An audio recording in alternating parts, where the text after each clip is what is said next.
Department, the greatest department in the country.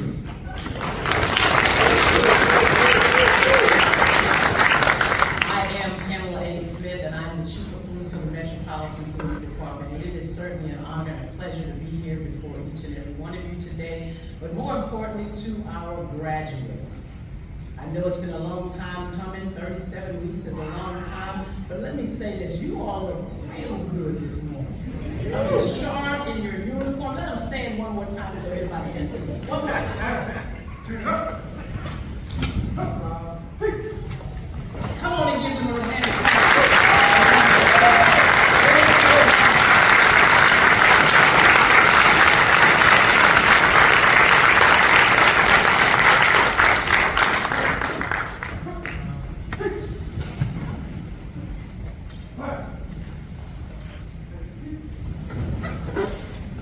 Y'all like that?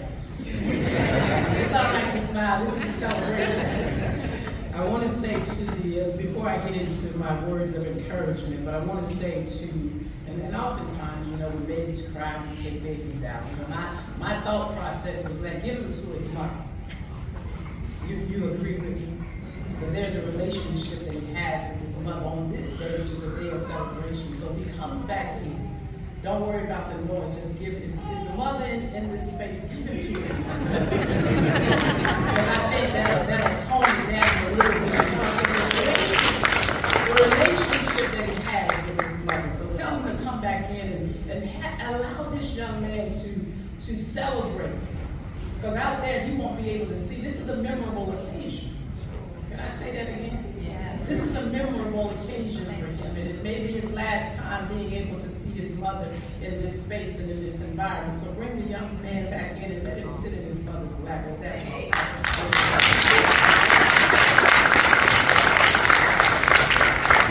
Let me begin by expressing my sincere appreciation and thanks to the family and friends who have joined us here today.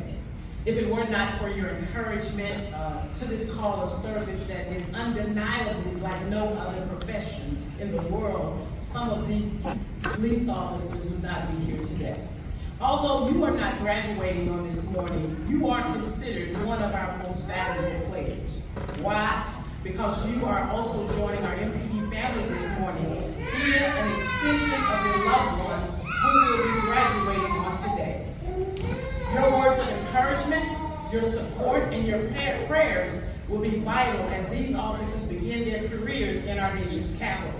It is moments like these, as you are in celebratory mode, I want you to keep in mind the commitment and dedication to serve that these men and women will have to serve the residents and the visitors of the District of Columbia. It's a sacrifice, but with that sacrifice comes the need of their family support system. As we embark upon our National Police Week across our country beginning next week, law enforcement agencies, survivors, and families will come together to honor the service and sacrifice of law enforcement officers across the country. We pay special tribute to the men and women in law enforcement who made the ultimate sacrifice. Let us not forget their memories, and let us not forget that they are our true heroes. As we head into Police Week, I want to take a moment to recognize and acknowledge Mr. and Mrs. Hector Dittamo.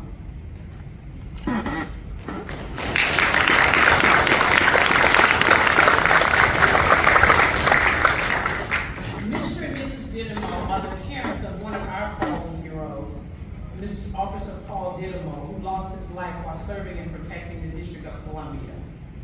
They are long-standing members of Concerns for Police Survivors, and we are always grateful and appreciative for their unwavering support of the Metropolitan Police Department and their attendance at our graduations.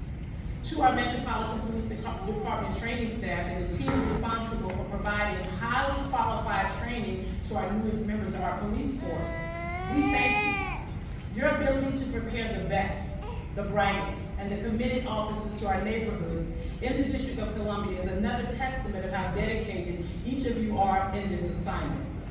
To every sworn and professional staff member responsible for ensuring that our newest members were able to complete the necessary requirements to become our newest graduates on today, we thank you. And now to our newest police officers. Today marks an incredible milestone as you begin your career with the Metropolitan Police Department. I want to commend you for taking the challenge to serve in our nation's capital and for your commitment to hard work and dedication to get you to this moment on this morning.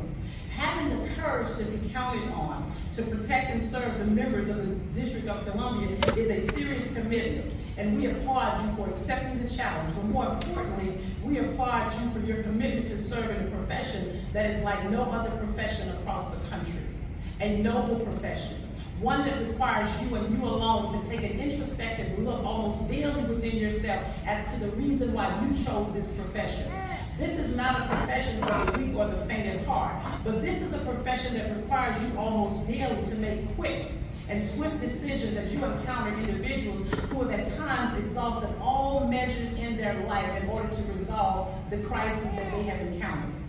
It can sometimes be dangerous, and it requires a special combination of courage, decision-making, and judgment. You will encounter individuals who are at their worst on any given day, but you must have the resilience and fortitude and compassion to address these issues that others face in a professional and resilient manner. I encourage you to often think about the reason as to why you chose this profession. Your class is comprised of many diverse backgrounds. Some of you have served in our military services, and we thank you for your service. Some of you have graduated from colleges and universities as far south as South Carolina, as far east as Africa, as far north as New York City, and as far west as California. We thank you. Today, and I mean today, our city needs police officers who understand the challenges that our communities are facing.